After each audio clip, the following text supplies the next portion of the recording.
Brothels, whorehouses, and such establishments have existed in the history of our country since ancient times.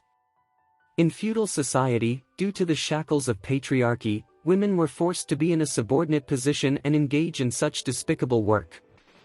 However, human desires are driving the development of this industry, and brothels have gradually formed their own set of rules for dealing with people. This kind of industry puts forth requirements for the women in the brothel. Every woman in the brothel needs to strictly abide by these regulations in order to truly retain guests.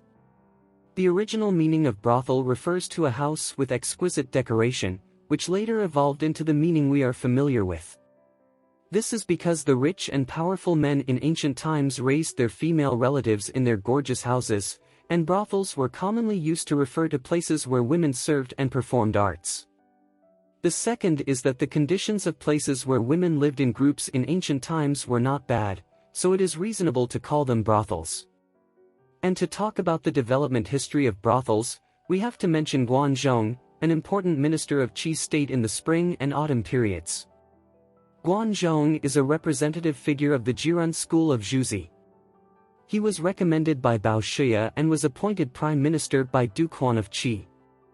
Qigua carried out drastic reforms. And Guanzhong is indeed the earliest economist in my country.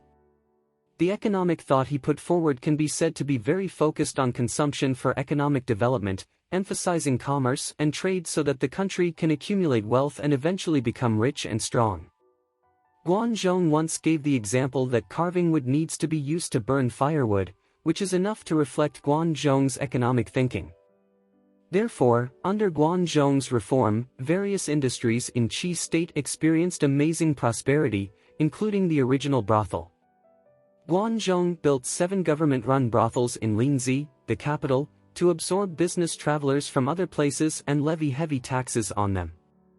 However, at the beginning of the establishment of the brothel, there was no industry management or code of conduct.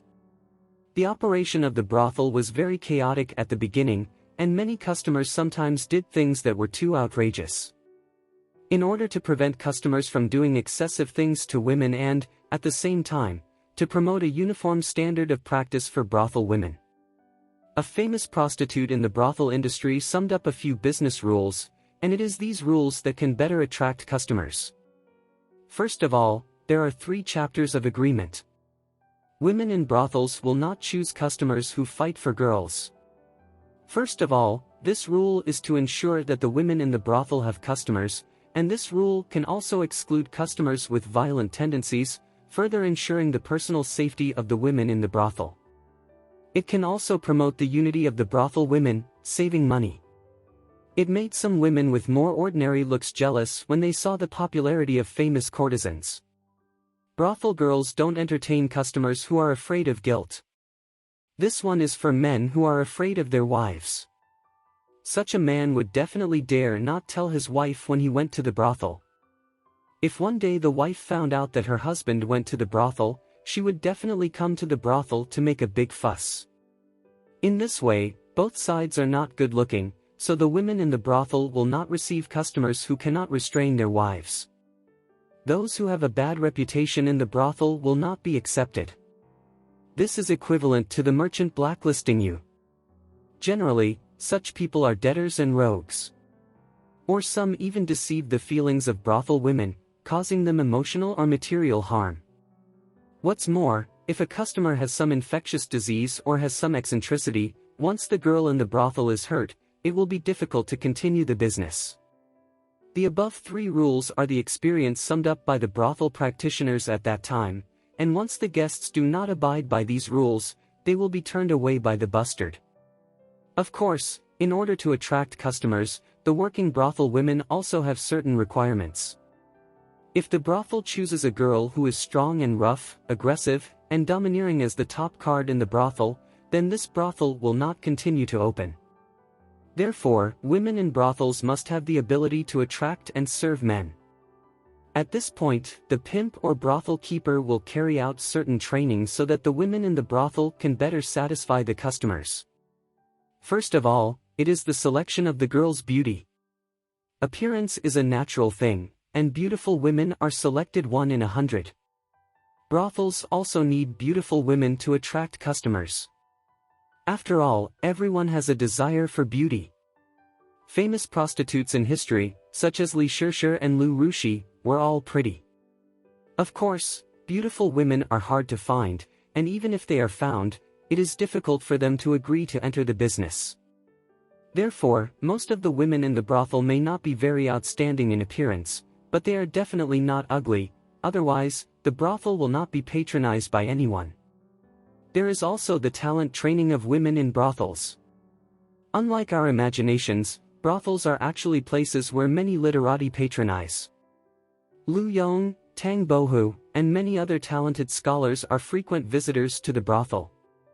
This is because the talents of brothel women are outstanding. Reciting poems and composing are both basic skills, and they are also proficient in playing and singing. In this way, many arty people and high-ranking officials came to the brothel. In fact, most of them are pursuing a kind of spiritual enjoyment, not physical desire. The story of Song Huizong and Li Shirshir is very good proof. Finally, the procuress will regulate the words and deeds of the women in the brothel. They must have the demeanor of a lady, be gentle and patient with customers, know how to comfort men, and learn to be considerate. In this way, men will be devoted to you. Which man would not like to have a confidant by his side? Therefore, the reason why brothels attract men and make men immerse themselves in a gentle village is largely because brothels can provide customers with emotional support that they usually do not get. Through emotional comfort, customers can also like these prostitutes more. Willing to lie down in the gentle country. From this point of view, there is a reason why the ancient brothels were able to prosper and last for a long time. The women in the brothel are not only talented and temperamental but also considerate and know how to please men. Just ask, who cannot be moved? It's no wonder that ancient poets would leave such poems as slender nephrite jade cuts spring onions and grows in fragrant and green sleeves to describe their hands and fingers as the state of art. However, for women in brothels, their lives are very miserable. Not only do they lose their freedom, but they also lose their dignity and the possibility of a normal life. Be a concubine at home, but most people can only die alone. Therefore, for us moderns, the disappearance of brothels may be a better choice for history.